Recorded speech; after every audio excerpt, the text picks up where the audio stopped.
What if an angel refused to die? What if a warrior forged for sacrifice learned instead to persist? To linger in the void between battle and oblivion, neither living nor fallen, merely enduring as a silent accusation against the galaxy that birthed him. In the dark corners of Imperial archives, beneath seals no scribe dares to break, there are whispers of such beings. They were not meant to survive the wars they fought. They were designed to burn briefly and brightly, like meteors hurled at the enemies of mankind. Yet some embers refused to fade. Some wings, broken and blood-soaked, continued to beat against fate with the strength of myth. This is the chronicle of those impossible survivors, angels carved from pain, duty, and the cruelty of eternity, whose persistence reshaped the fate of a world already drowning in its own dead. Across the ruined plains of Calith V, where the soil had long ago turned black from the weight of unending conflict, the first of them was found.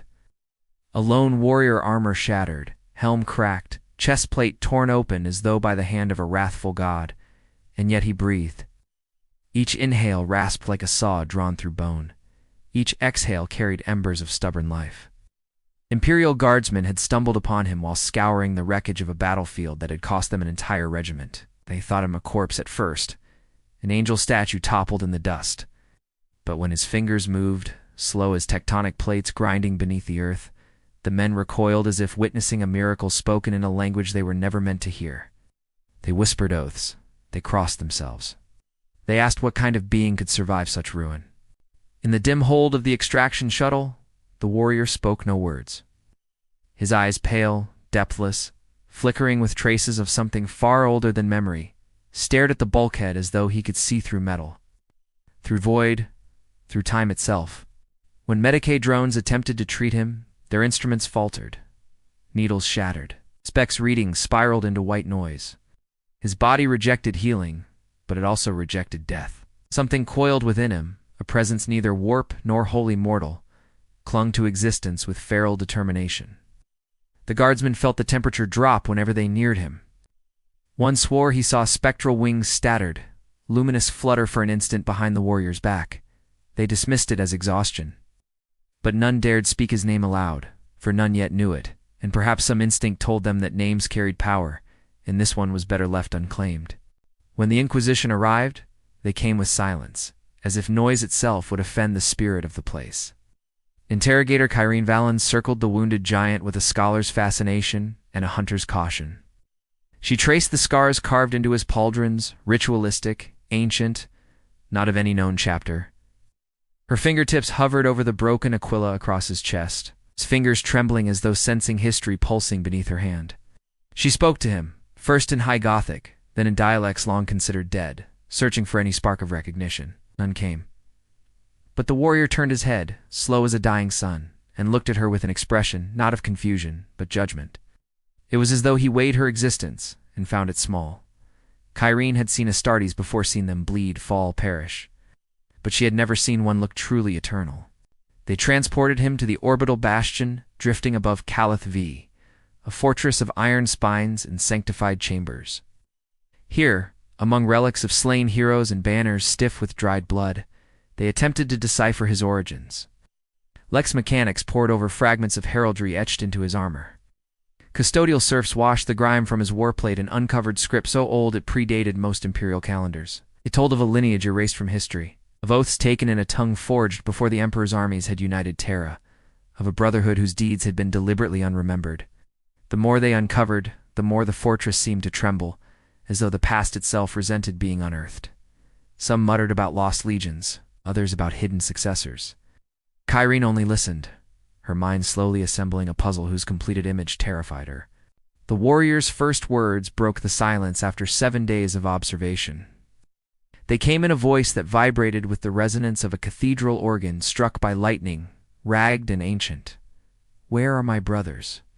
The interrogators exchanged uneasy glances. Kyrene approached him, bowing her head in a gesture of respect that surprised even herself. She asked who his brothers were. The warrior did not answer. Instead, he attempted to stand.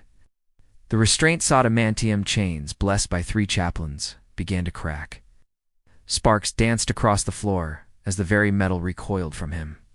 Tech priests scrambled, chanting Benheric warnings, but the giant did not lash out.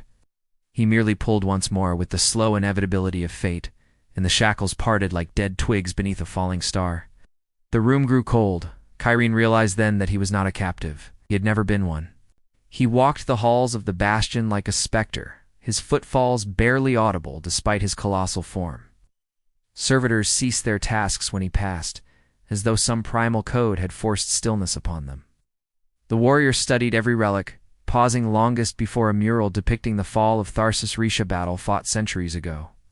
He whispered something in a language older than Imperial record. Kyrene followed him, keeping a respectful distance, observing the strange grief that seemed to coil around him like shadowed wings. When she asked again for his name, he closed his eyes. "Our names were taken," he murmured, "burned from the stones, buried in ash, so none would remember what we were born to do." His voice fractured on the last word, as though he spoke not only for himself but for 1,000 unseen ghosts. That night, alarms howled through the bastion. Warp rifts split open across the surface of Calith, V-like glowing wounds, spewing horrors into the sky. The warrior stepped to the great viewport, watching the planet writhe beneath a tide of impossible shapes. His gauntlet hands tightened. The apothecary swore his body temperature rose by degrees no mortal should withstand. "My brothers," he whispered again. This time Kyrene heard the tremor of fear buried in the word. She realized then that his brothers were not dead, they were returning, or worse, being summoned. And whatever they were not aligned with the Imperium any longer. The warrior's survival was not a miracle. It was a warning signal, an ember of a fire soon to ignite across an entire system. When the first monstrous silhouette emerged from the warp breach, the bastion's defenses convulsed with activity. Batteries rotated, shields flared, astropaths screamed prophecies of doom. And amid the storm of psychic agony, the warrior strode toward the armory. No one tried to stop him. He reclaimed his ruined helm, fastening it with a quiet finality that echoed down the corridor like the closing of a tomb.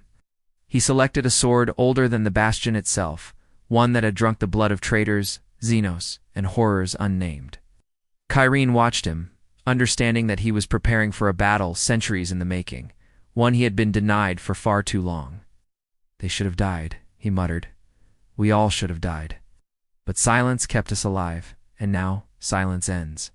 Before the bastion launched its forces, before the war truly ignited, Kyrene intercepted him. She demanded truth what he was, where he came from, what war had birthed him. The warrior paused, helm turning toward her eyes, glowing faintly through fractured lenses. "We were the ones sent to die," he said. "The Emperor forged many angels, but some he forged for a single purpose, to vanish, to bleed so others would live, to be forgotten when our task was complete." His voice grew softer, nearly reverent.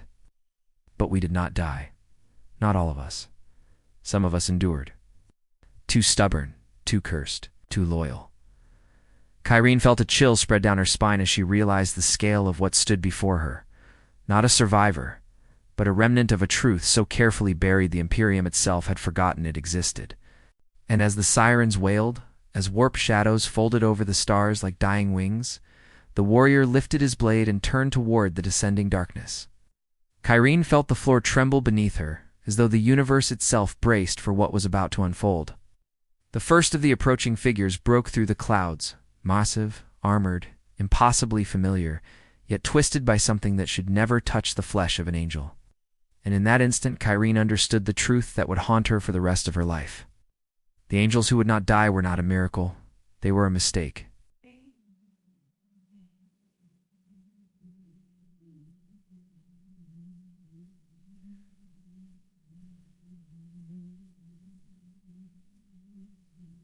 And silence. And now, after centuries of burial, that silence had finally cracked. The first angel descended through the clouds like a falling star, its armor scorched, its pauldrons bearing sigils that no Imperial record admitted had ever existed. Kyrene felt her breath stop as the warrior before her, the one who had refused death, stiffened, as if recognizing a long-lost reflection warped beyond salvation. The bastion's guns roared, hurling lances of light into the sky, but the descending figures cut through the firestorm with an eerie, inexorable grace. They were beautiful in the way extinct animals were beautiful, embodiments of what mankind had once hoped angels would be, before war hollowed them out. As the first touched ground, the impact rippled through the fortress like the toll of a cathedral bell. It raised its head, and beneath its helm, Kyrene felt an ancient grief, not rage, not hatred, but disappointment at a galaxy that had moved on without them. Across the bastion's outer walls, guardsmen stood shoulder to shoulder, knuckles white around their lasguns. None fully understood what they were seeing, and that ignorance gnawed at them more than fear of the warp itself. Veteran Sergeant Caldus whispered a prayer under his breath, though he no longer believed any god heard him. The chaplain beside him, old, scarred, voice heavy with sermons etched into his bones, sensed the men's trembling faith. "Stand firm," he murmured, though his own eyes flickered with dread. "The Emperor watches," but even he felt the lie under the words. If the Emperor watched, then he also allowed this whatever this was to walk toward them unchallenged. When the traitor angel's visor flared with sickly light, every guardsman felt their minds pulled taut, like strings plucked by an unseen hand. It hurt, it whispered. It questioned why they fought for a throne that never answered. Deep within the bastion, the choir of astropaths writhed in their sanctum. Warp light bled from their sockets as a presence brushed against their minds. Not demonic, not mortal, but something that carried the weight of forgotten oaths. One astropath screamed a message that wasn't hers. We return for what was denied. Another fell to her knees, clutching her throat as invisible fingers traced the memory of a lost name across her mind. The master of the choir staggered to the Vox altar, attempting to sever their psychic link to the wider Imperium. But it was too late. Whatever the angels had been before, they had retained their ability to echo across the immaterium, and their voices were filled with the bitterness of centuries buried alive. Kyrene felt the psychic ripple tremble through her bones, a sensation like standing on the edge of a truth too sacred to speak. Outside, the first clash of blades erupted like a spark in a powder vault. The living angel, the survivor, collided with the fallen one in a storm of metal and fury. Ow. Their movements defied reason, each strike heavy enough to split ceramite. It delivered with the fluidity of dancers shaped by war rather than art. Sparks rained across the courtyard, mixing with the beginning drops of ash drifting from the warp fractures above. The fallen angels spoke only once, a single phrase distorted by Vox static. "You were meant to rest." The survivor answered with a blow that cleaved a marble statue in half. Kyrene felt the air shake with every swing, as though two histories were trying to override each other. She could not tell which one deserved to survive. The bastion trembled, not just from battle, but from the weight of a war older than its foundations. In the command spire, Lord Marshal Relos watched the unfolding battle with the expression of a man who had long stopped believing in victory. He had served the Imperium for 40 years, longer than most men survived, and yet he had never seen anything like this. Data feeds flickered with conflicting identifications, each labeling the intruders with different ciphers. Lost Successor Chapter. Unknown Legion Derivative, Psychic Aberrations, even Proto-Astartes. None were accurate, none were safe. When Kyrene arrived, he demanded answers, but she had only fragments. "They were meant to die," she whispered. "They didn't." Raylo stared at the battlefield, jaw tightening. "And if history won't bury them," he said, "we must." But even he felt a tremor of doubt, a question gnawing at the back of his mind. Who had created these angels? Who had hidden them? And why had the Imperium lied about their deaths? Beneath the bastion, in the catacombs where relics of saints and martyrs lay entombed, a young priest named Varric searched for guidance among stone coffins older than most sectors. He lit a single candle, watching its flames struggle against the drafts of war trembling through the corridors. His faith had always been simple, untested until today. He prayed, asking the Emperor why he would allow such beings to rise again. No answer came, but as the candle guttered, Varric noticed something carved into the coffin before him, a symbol matching those etched onto the armor of the survivor above. His breath caught. This relic, this saint, this entire tomb, they predated Imperial unification. Meaning the angels outside had existed before the Imperium, before the legions, before the myths. As he reached out, the flame snuffed completely, plunging him into darkness. And in that darkness, something ancient shifted awake. On the upper ramparts, the fallen angels advanced, their formation precise, and eerily silent. They did not roar, did not chant, did not revel in slaughter.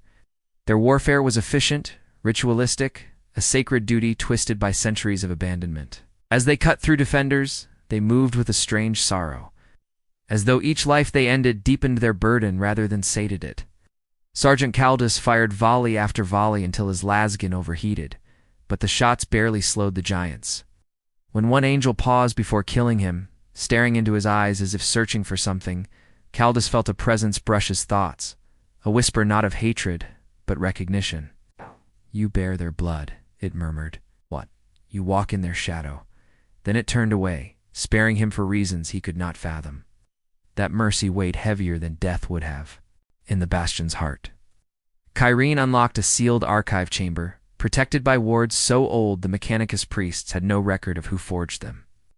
The doors groaned open, releasing the stale breath of centuries. Inside were tablets, scrolls, and hardened data slates, marked with sigils forbidden by Imperial decree. Among them she found a mural, an ancient fresco half buried under dust, depicting a legion of golden-winged warriors kneeling before a figure wreathed in haloed fire. Not the Emperor, not any Primarch. Someone. Forgotten.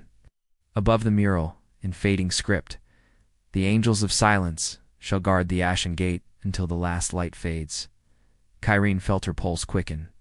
The Imperium had not simply forgotten these angels. It had erased them deliberately, purged their purpose, their god, their war. And now, as warp storms tore open the sky, that forgotten purpose had returned to claim what had been denied. Relos received word that the fallen angels were not attempting to capture the Bastion. They were searching it, mapping it, as though hunting something hidden within its depths. He realized with mounting dread that the fortress had been built atop something far older than the Imperium. Perhaps as a prison or shrine.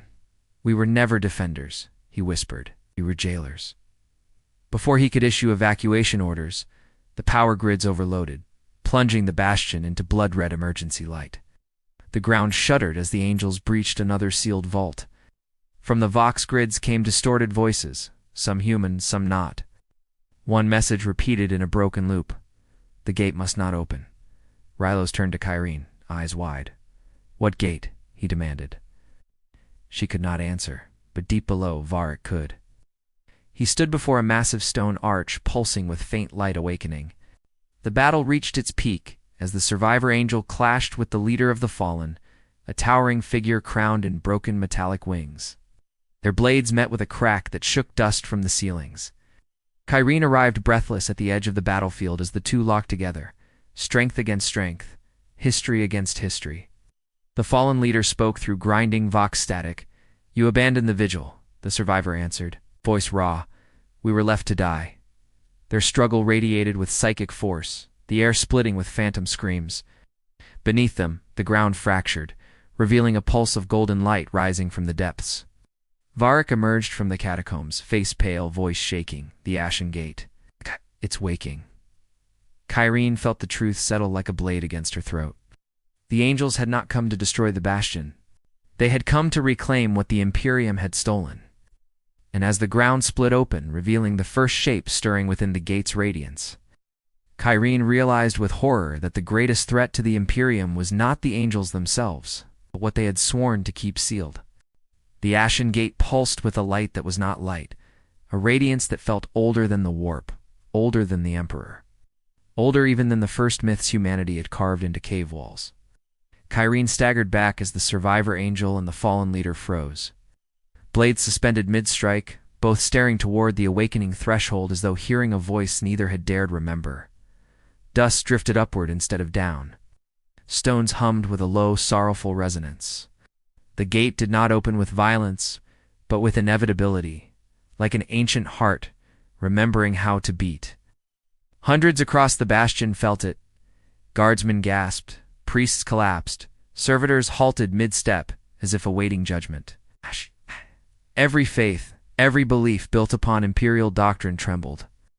Kyrene saw the survivor angel whisper a single word beneath his breath, a word he spoke with awe, terror, and something like devotion. "Father," and the universe seemed to lean in to listen. Warp storms tore wider above Calith V, staining the heavens with veins of burning violet. Across the planet, Imperial forces found their hymns faltering on their tongues.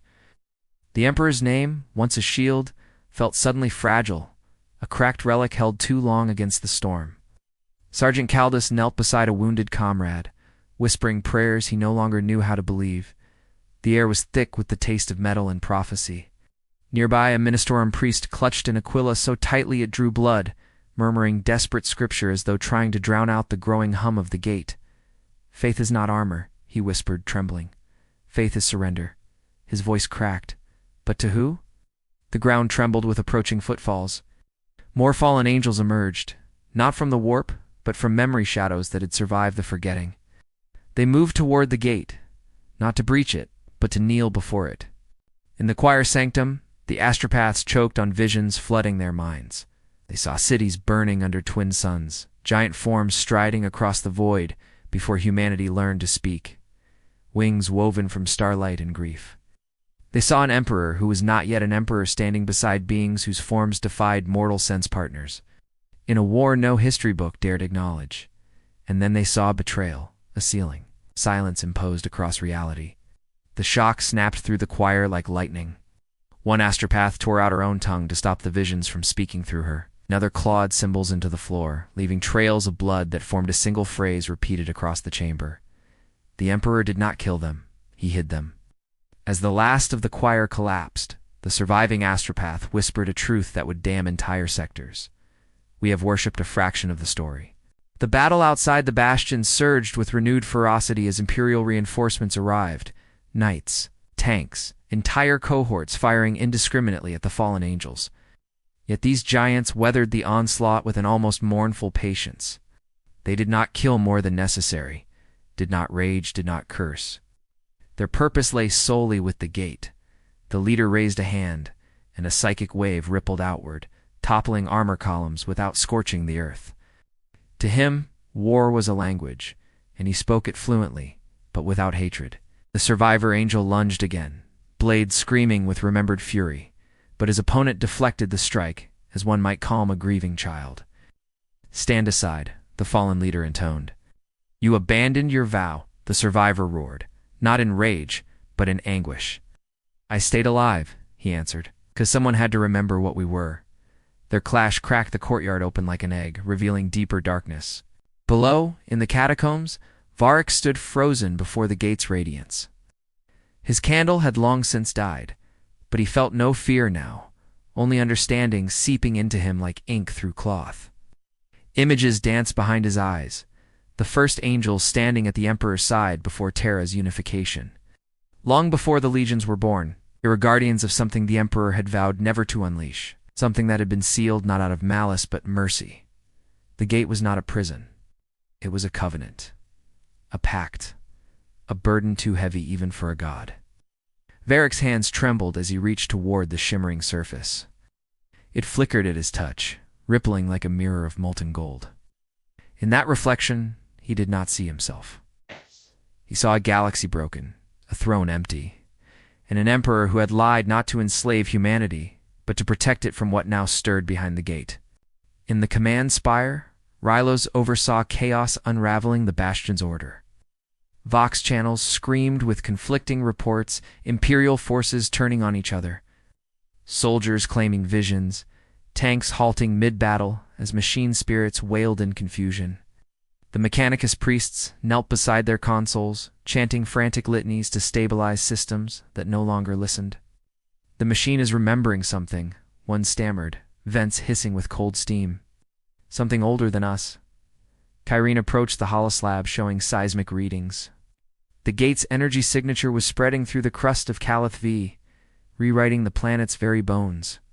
"If the gate fully awakens," Kyrene whispered, "this world won't survive." Rylos turned, face grave. "Then we hold the angels back." But Kyrene shook her head.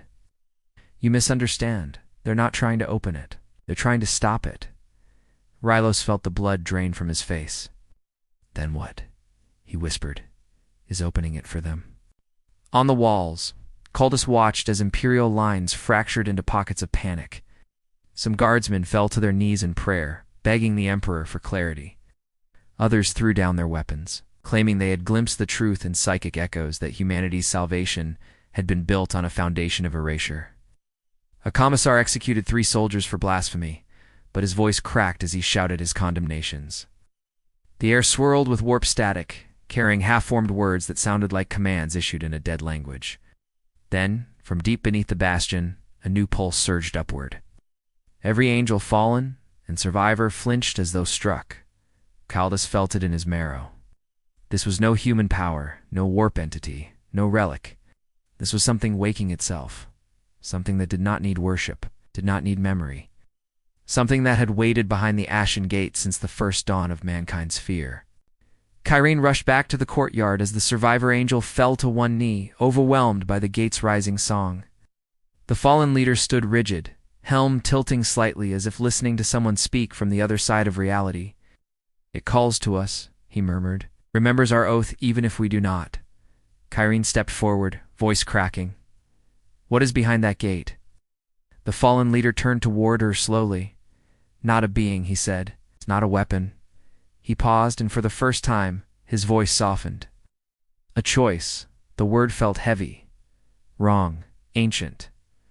"The Emperor sealed away a future he feared humanity would not survive," he continued. "A truth he believed would shatter us." Kyrene's pulse hammered. What truth?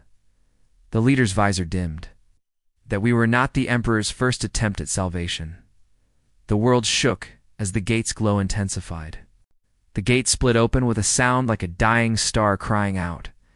Golden radiance spilled upward, flowing around the angels, the soldiers, the stone itself. The survivor angel reached toward it, tears streaking unseen behind his helm. Barak stumbled into view from the catacombs, eyes reflecting the impossible light. "It's not a prison," he gasped. "It's a door to memory." The light surged outward, touching everyone. Caldus saw visions of ancient wars fought before the Imperium, battles where the angels served not as warriors but as shepherds, guardians of humanity's earliest sparks of unity. Kyrene saw a figure standing beside the Emperor during humanity's dark age, a figure whose wings glowed like the dawn. Rilo saw Terra before the unification, watched the Emperor bury bodies of beings who looked like angels, but whose eyes held unbearable kindness. And then the light condensed. It took shape. A silhouette stepped forward, neither man nor god, neither alive nor dead, but unmistakably one of the angels. Taller than any Astartes, yet bearing no weapon, no armor beyond luminous wings, woven from pure memory. The air froze as the entity spoke with a voice that echoed as though carried from the first day of existence. "Children of silence," it whispered, gazing upon the fallen and the survivor alike. "Why do you fight?" The leader bowed, trembling. "We kept the vigil," the survivor choked. "I alone remained." The being's gaze turned to the Imperials, to Kyrene, Rylos, Varik, Caldus, each feeling their soul laid bare. "Your Emperor feared what I offered," it said. "He chose dominion. I chose freedom." Kyrene felt the world tilt. This was the truth the Emperor had buried. This was the truth that should never have woken. And then, with a voice that silenced the entire battlefield, the being whispered a final revelation. "Your Imperium was not built to save humanity." A pause, sharp as a blade, was built to keep it from becoming what it was meant to be. The gate's light surged once more, and the galaxy changed direction. The gate's light throbbed like a wounded star, and for a moment all sound fled the world. The being of memory stood unmoving, wings unfolding in a slow, mournful arc, each feather shimmering with centuries of silence. Kyrene felt the air tighten around her, as if reality itself had stopped breathing. The angels, survivor and fallen alike, bowed not in worship but in recognition of a truth they had carried like scars since the days before the Imperium. All around them, guardsmen lowered their weapons without realizing it, as though the weight of what they had seen pressed their arms down. Then the radiance dimmed, collapsing inward, leaving only the echo of a voice that had rewritten the essence of faith in a single sentence. As the glow faded, dust settled like ash across the courtyard, and every soldier, priest, and angel felt the same terrifying question gnaw at the back of their mind. If the Imperium was built to restrain humanity, what was waking now that needed no chains at all? The sky split open with a shriek of warp lightning, as though the Imperium itself reacted to the revelation. Caldus shielded his eyes, feeling the metallic taste of psychic pressure scrape across his teeth. Around him, guardsmen muttered half-formed prayers, their faith unraveling like frayed cloth. Some cried, some stared blankly at the heavens. Others tried to clutch the aquillas around their necks, only to recoil when the symbols felt suddenly cold, heavy with meaning they could no longer trust. The storm above them churned with images, phantom wings, forgotten battles, worlds unmade. The commissar who had executed his own men for blasphemy now stood trembling, staring at the war-crested horizon with the look of a man whose entire life had been built on sand. When he finally spoke, his voice broke. "If this is truth," he whispered, "then what have we been killing for?" No one answered. Deep in the catacombs, Vorik staggered backward as the gate's fading glow left him trembling with a knowledge he did not want. His mind replayed the ancient battles shown to him, battles the Emperor himself had buried. He saw the angels kneel before the being now standing in the courtyard, not as soldiers, but as kin. He saw humanity at its infancy, guided not by domination, but by guardianship. And then he saw the moment the Emperor chose another path, the path that led to the Imperium of man, an empire carved from fire, fear, and necessity. Vorik sank to his knees, clutching his head, tears burning down his cheeks. His faith had been simple, childlike. Now it felt like a cracked chalice in his hands. "Emperor, why?" he whispered. The gate pulsed once more, a faint shimmer of gold brushing his face. In that touch he sensed both compassion and warning. Something else was awakening. In the command spire, Rylos watched the seismic readings spike into patterns no human mathematician could decipher.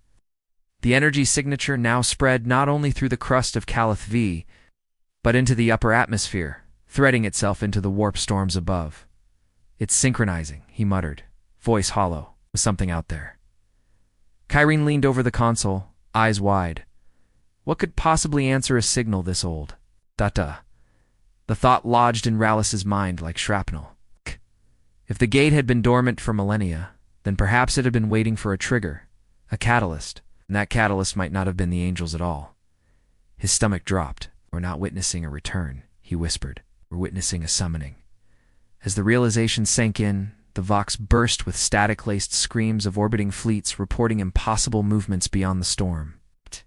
On the ramparts, the fallen angels formed a half-circle around the gate, their armor humming with resonant energy.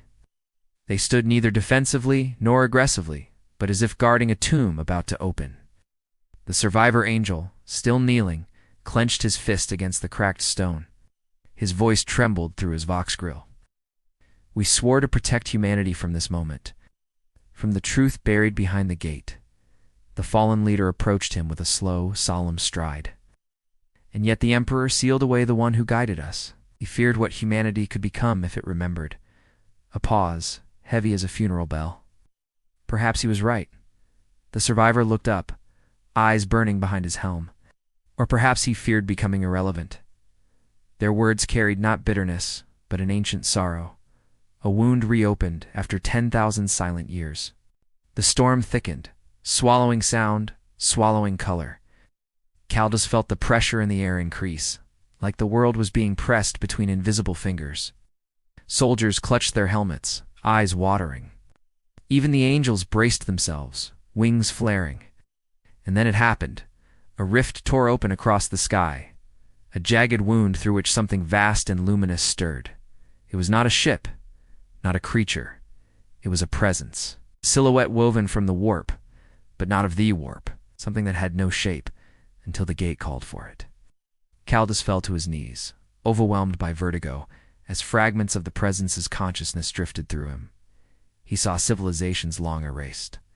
He saw stars being guided into life. He saw humanity as it was meant to be, unified, ascended, unbound by fear. And then he saw the Emperor standing before the presence, choosing war over revelation. Kyrene rushed from the spire, just as the ground cracked beneath her boots, splitting open in long, jagged lines. Heat surged upward, carrying the scent of molten stone and something older like the first breath of a newborn world. She stumbled into the courtyard, where the survivor angel now stood beside the being of memory, both staring toward the rift as though waiting for someone long expected. "This is only the beginning," the being whispered, voice echoing through bone and stone. Kyrene forced herself to speak. "What's coming through that rift?" The being's wings dimmed. Hope? Its gaze hardened. Or annihilation? The distinction seemed impossibly thin. "The Emperor chose to seal me away," it continued, "because he believed humanity could not bear the burden of its origin." He may have been right, but Kyrene heard a deeper message beneath its words, something that chilled her blood. The burden was awakening anyway. Across the battlefield, Imperial forces began firing again, not out of courage, but blind panic. Bolters roared. The fire lanced through the air. Tanks unleashed volleys at the gate, and the angels each shot echoing with the fear of men who could no longer tell enemy from revelation. The fallen angels held their ground, deflecting shots with motions so fluid they looked like rituals. The survivor roared, throwing himself between the Imperials and the being, taking round after round of heavy fire. "Stop," he bellowed. "You do not understand." But fear had become its own empire. A basilisk shell detonated dangerously close to the gate, sending a shockwave through the courtyard. The being staggered, wings flickering. Its form pulsed erratically, as though the world struggled to decide whether it should exist. Kyrene screamed at the soldiers, her voice drowned by the thunder of artillery. She felt history tearing at the seams. Varric emerged from the catacombs once more, clutching an ancient relic he had torn from the mural, a stone tablet etched with the same sigils on the angel's armor. He raised it toward the gate, and the runes flared with golden fire. In that moment, a psychic wave burst outward, knocking soldiers off their feet and sending angels reeling. The being of memory turned sharply toward Varric, its eyes flooding with recognition. "Where did you find that?" its voice thundered. Varric could barely breathe. It called to me. The tablet vibrated, glowing brighter as the rift in the sky widened. Voices, thousands of them, whispered from beyond, not in madness but in mournful unity. The gate responded, its surface shimmering like water. Kyrene realized with dawning horror that the relic was not a key. It was an invitation. The being stepped forward, wings rising like a dawn that should never come. Its voice rolled across the battlefield, soft yet thunderous. The Emperor feared what humanity could become. But now humanity must choose what it will be. The ground trembled violently, stone cracking, metal shrieking. The rift widened and something began to emerge, a shape of impossible proportions draped in light and shadow. Kyrene felt every hair on her body rise. The survivor angel whispered, "They're returning." The fallen leader whispered, "We are no longer worthy." And the being of memory, trembling with both hope and dread, whispered, "Everything is about to change." Then the world froze. The single heartbeat before the first figure stepped through the rift, time itself held its breath. The first roar of the bombardment did not break the night, it completed it. Every shadow the angels had crossed, every oath whispered in blood and silence, now converged in a single moment that felt like the judgment of a god too tired to care. The horizon split open with fire as the traitor war engines advanced, their lights crawling across the ashen plains like the eyes of predators long denied a kill. Captain Seraphel stood in the ruins of the Chapel of Echoes, feeling the cracked marble tremble beneath his boots. Round him, the surviving brothers prepared their final stand, their armor scorched and inscribed with scripture written in desperation. He wondered if faith still lived in any of them more, if they were now only the ghosts of vows made in a brighter age. A distant horn sounded. No mortal instrument, but a psychic summons, heavy with betrayal. Seraphel knew. The last truth was coming. The first impact shook the chapel's skeletal frame, sending dust drifting in slow, mournful spirals, as if the building itself were exhaling its final breath. Apothecary Luther knelt beside the wounded, trying to preserve what life he could, though even he knew it was duty, not hope, that moved his hands. A dying sergeant grasped his gauntlet and whispered, "Was it worth it? Always sacrifice to become what they fear?" Luther felt the question like a blade. He had no answer. Outside, the traitor legions advanced, chanting in a discordant rhythm that mocked the hymns once sung in these halls. The angels tightened formation, each movement precise, ritualistic. They did not speak. None needed to. In the silence before contact, Seraphel felt the presence of something ancient, stirring, as if the Emperor himself watched, not with mercy, but with expectation. The enemy's charge hit like a world-ending. Bolter fire tore through the darkness, tracer rounds carving burning lines across the battlefield. The angels moved as one, their countervailed a storm of disciplined fury. For every traitor that fell, two more surged forward, driven by madness or prophecies, or fell could not tell which. The chapel's sacred bells, shattered long ago, began to ring again as the structure shifted under the violence, their broken tones echoing like a lament for all who fought here. Brother Varian, the last of the standard-bearers, planted the banner in the fractured stone, raising the sigil of their chapter high, even as rounds hammered into his armor. He did not fall, not yet. The ground beneath them split from the concussive force, and from its depths rose a psychic tremor. The same presence Seraphel had sensed, now clearer, whispering a name he had tried all war to forget. The traitors breached the outer wall, flooding into the chapel's courtyard with the hunger of carrion beasts. Chainswords screeched, armor cracked, blood steamed in the cold air. The angels held, their blades rising and falling with mechanical grace, but their numbers thinned too quickly. In the chaos, the sky tore open with a thunderous psychic scream. A figure descended wreathed in crimson aura, wings of fire unfurling behind him. Not the Emperor, not an angel of salvation, but the fallen one, whose existence the chapter had buried beneath centuries of silence. Seraphel staggered as the truth reasserted itself like a forgotten wound reopening. The betrayal had not begun today. It had begun the moment this being survived what should have been his death. And now he returned not as brother nor enemy, but as something far worse, a mirror.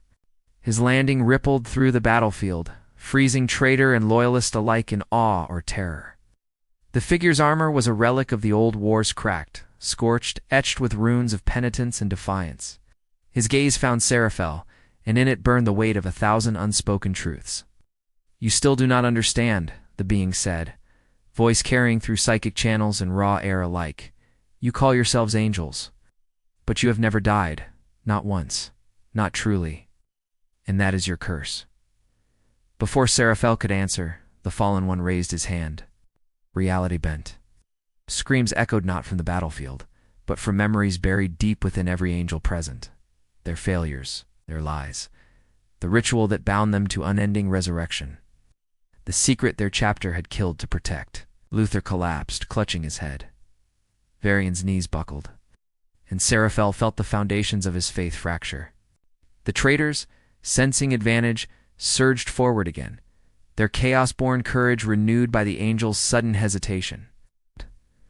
But the fallen one did not join them. Instead, he stepped toward Seraphel, the ground warping under each footfall. "We're made to be eternal," he whispered. Not by his will, but by theirs. A vision ignited behind Seraphel's eyes. Cloaked figures in a forgotten vault, chanting over the gene seed of their progenitors, twisting it with psychic bindings so the chapter would never fade, never diminish.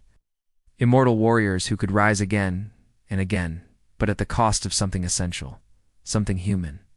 The vision ended with a single shattering truth. Their immortality was not a blessing. It was an abomination. Seraphel opened his mouth, but no words came. Only the cold realization that every victory, every sacrifice, had been built on a lie older than the Imperium's wounds. A shell detonated beside them, obliterating half the courtyard. The angels regrouped instinctively, but their movements were slower, shadows of their former precision. Doubt clung to them like a physical weight. The fallen one watched with a sorrow that felt almost genuine. "You can end this," he said quietly. "Not the war, not the Imperium. Yourselves." Seraphel felt the words sink into him, heavy with impossible choice. Around him, brothers fought and died, their bodies already beginning the unnatural process of regeneration the moment life left them. Corpses twitching, hearts reigniting. Souls dragged back from the brink without consent. The traitors recoiled in horror as the angels rose again, blood dripping from wounds that refused to remain mortal. The battlefield fell into a stunned silence. And Seraphel understood why they were feared, why they were hunted, why their chapter's name had been erased from most Imperial records. The fallen one spread his burning wings. "This is the truth you were never meant to see." His aura flared. The chapel walls cracked further. Statues of saints split in two. The angels' resurrecting bodies convulsed violently, as if fighting against something inside them. Luther screamed as spectral chains coiled around his soul, dragging it back into his reawakening flesh. Varian, impaled and broken, rose again with the banner still clutched in trembling hands, Yet his eyes were empty, as if the resurrection had taken more than life. Seraphel felt his own heart seize, reboot, and seize again as the gene curse tried to pull him into that same hollow state. He resisted, by will alone. By fury. By refusing to accept that this was all they were. The fallen one tilted his head, studying him. You are different. You always were. A tremor split the ground between them, revealing a buried vault beneath the chapel ancient, sealed, inscribed with the sigils Seraphel had seen in his vision. Inside, dimly lit by failing power cells, were rows of sarcophagi containing the first angels, the prototypes upon whom the curse had been perfected. Their faces were twisted, frozen in expressions of agony and awakening that never ended. The fallen one stepped aside, revealing the vault fully. Here lies the truth of your origin, he said, and the choice you must make. Seraphel stared into the tomb of his forebears, understanding at last the full enormity of their sin. They were immortal not because of divine grace, but because their souls had been chained to their bodies, forced to return to flesh again and again, even when their spirits longed for rest. A prison, masquerading as a miracle. The traitors halted their assault, sensing that something far beyond the war they had come to wage now unfolded. Luther staggered to Seraphel's side, blood dripping from his eyes. What do we do? He whispered. Seraphel looked at him, then at the broken brothers rising in unnatural cycles around them. Then finally at the fallen one, who waited with the stillness of someone who had already seen every outcome but wanted them to choose. The captain felt the weight of 1,000 years pressed down on him. Duty, faith, truth, survival, all of it twisted together into a single, impossible decision. He stepped toward the vault. Each footfall sounded like a hammer strike against destiny. And as he reached the threshold, a cold wind flowed out from the sarcophagi, carrying the faint echo of voices that begged for release, not resurrection. Seraphel turned back to his surviving brothers, to the traitors who watched in horrified fascination, and finally to the fallen one. If this is our curse, he said, voice steady despite the storm inside him, then it ends with us. He reached for the central sarcophagus, its surface warm with unnatural life. The moment his hand touched it, the chapel's remaining lights died, plunging the battlefield into a darkness deeper than night. The vault awakened. Chains of psychic energy lashed out, binding every angel present, pulling their souls toward the source of their curse. The fallen one's wings extinguished, leaving him a silhouette against the void. So you choose defiance, he whispered, neither pleased nor disappointed, only resigned. The ground shook violently. The air tasted of ozone and blood. And from the depths of the vault came the first true scream of something older than their chapter, older than the Imperium, something that had been waiting centuries for one of them to open the door. The scream grew louder, stronger, hungry, and Seraphel realized, too late, that ending the curse might unleash something far worse. The vault split open. Light poured out, cold, white, hungry. The angels staggered, their resurrecting bodies torn between release and possession. The fallen one backed away, eyes wide for the first time. You do not understand what they bound, he said. We're never meant to free it. Seraphel tried to pull back his hand. The vault refused to release him. Energy surged through him like a supernova wrapped in chains. He screamed not in pain, but in revelation. He saw the origin of their immortality, the entity bound beneath the chapel.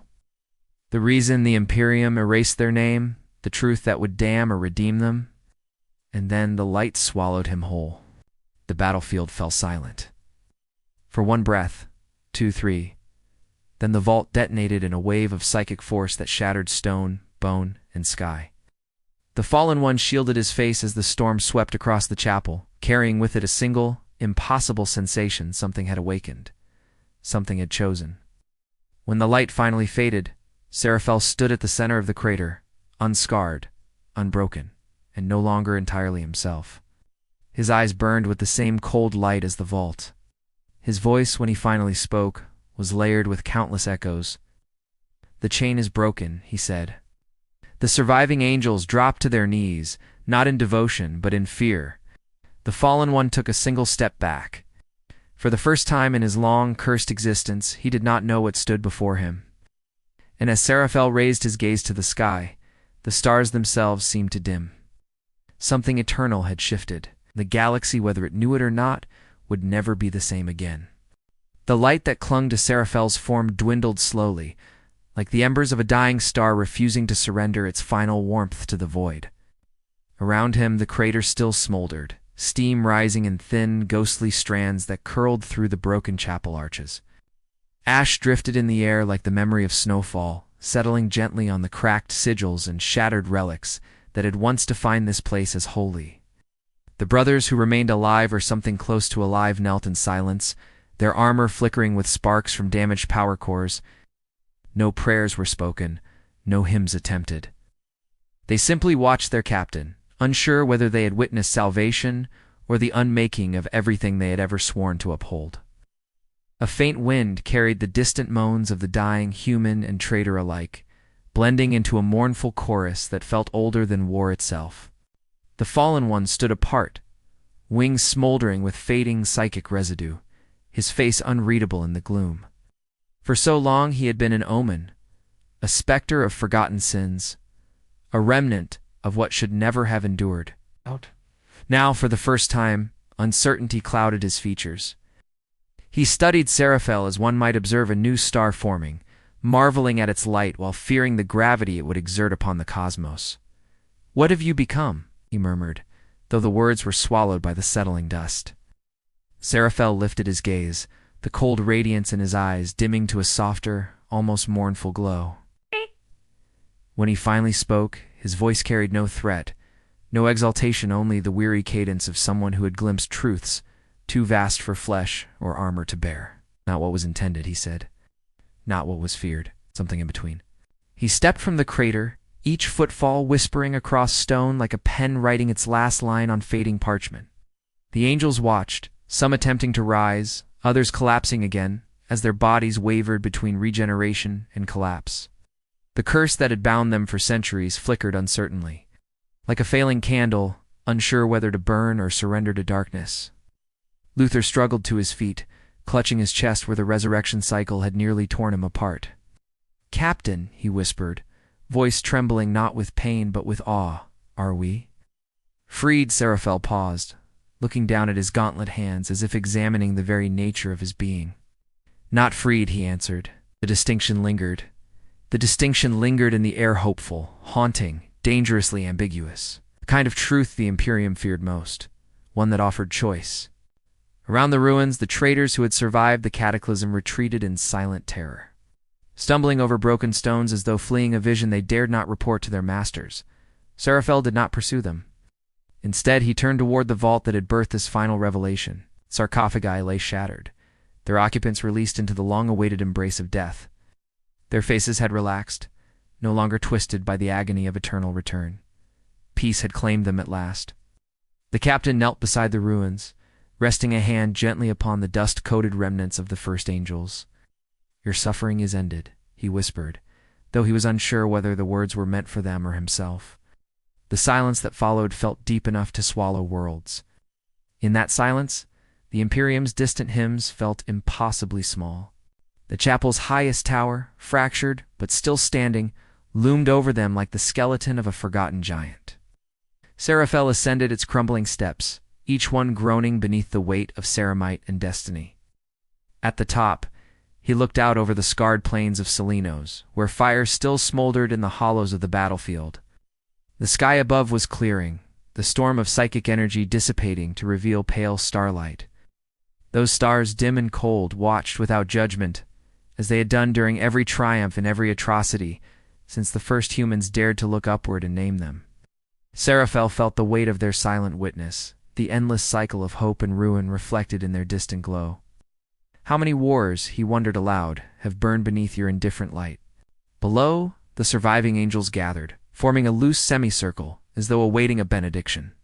But Seraphel offered none. Instead, he spoke with the voice of a man standing between what was and what must become. "We were made to endure," he said, "but endurance without purpose is merely another kind of death." His brothers bowed their heads, not in obedience, but in solemn acceptance. Some trembled, fearing what would follow. Others sat in quiet contemplation, feeling emotions long suppressed beneath duty's iron mask. The fallen one approached slowly, stopping just short of the tower's shadow. "If the curse is broken," he said, Your kind may fade, may finally die. Seraphel met his gaze. Then let us live long enough to be worthy of it. The wind shifted, carrying the distant tolling of bells from villages untouched by war. From ships drifting in low orbit, from shrines where terrified priests prayed for signs that the Emperor still heard them. The sound was faint, yet unmistakably real. The galaxy breathing again, after holding its breath through a nightmare. Seraphel closed his eyes, listening, letting the echo pass through him. For the first time, he felt the boundary between life and death not as a wall, but as a veil thin, permeable, waiting for him when his journey ended. It did not frighten him, it humbled him. It made him feel, in some distant, impossibly fragile way, human again. The realization settled over him like a benediction. When he finally descended the tower, the angels parted to let him pass. They did not ask where he would lead them now. They knew he did not yet have that answer. Perhaps he never would. But they followed him all the same, not out of programming or resurrection-bound instinct, but from choice a word that tasted strange and new in their mouths. As they walked through the ruined chapel one last time, Seraphel paused before the fractured statue of an Imperial saint. Only the face remained intact, gazing upward with cracked marble eyes filled with hope and sorrow in equal measure. "What are we?" he whispered, "if not the sum of our burdens?" The statue offered no reply. But the silence around it felt like acknowledgement. The angels emerged into the dawn. A weak sun rose over Salinos, its light pale and uncertain, as if unsure whether the world deserved its warmth after the horrors unleashed. The wind carried the scent of ash oil, and blood, but beneath it lingered something faintly sweet. New growth pushing through scorched earth, daring to exist despite everything. Seraphel watched the horizon, feeling the weight of the past settle behind him, like a cloak he could finally set down if he chose. "The Imperium will come for us," Luther said quietly. Seraphel nodded. "Yes." "Will we run?" "No." The answer came without hesitation. "We will stand." Not as immortals. Not as cursed relics, but as warriors who choose their own ending. As the angels prepared to depart the battlefield, the first flakes of ash began to fall again, soft, slow, almost gentle. It reminded Seraphel of a memory he did not know he possessed, a snowfall on a world long lost to time, where children once played without fear of war or destiny. Perhaps it was a vision from the entity in the vault. Perhaps it was simply hope. He let the ash settle on his pauldrons like the final blessing of a dying realm. The fallen one lingered at the edge of the gathering. "This path will destroy you," he said. Seraphel regarded him with quiet resolve. "Then let it destroy what we were, not what we might become." The angels moved into the horizon, leaving behind the ruins of the chapel and the ghosts of their origin. No songs marked their passing. No scriptures promised their triumph. Only the quiet crunch of ceramite boots upon blasted earth, fading slowly into the morning light. Above them, the stars dimmed once more, as if turning their gaze elsewhere, wars yet to be fought, secrets yet to be awakened, tragedies yet to be carved into the endless stone of history. And somewhere, in a forgotten archive where a lone remembrancer etched the final lines of this chronicle, a question lingered like smoke rising from a sacred flame. What does it mean to survive, if survival costs the very soul of what you were? And what is faith, if not the courage to walk into the unknown without promise of return? If you found this story powerful, haunting, or worthy of the Emperor's memory, don't forget to like, subscribe, share, and leave your thoughts in the comments.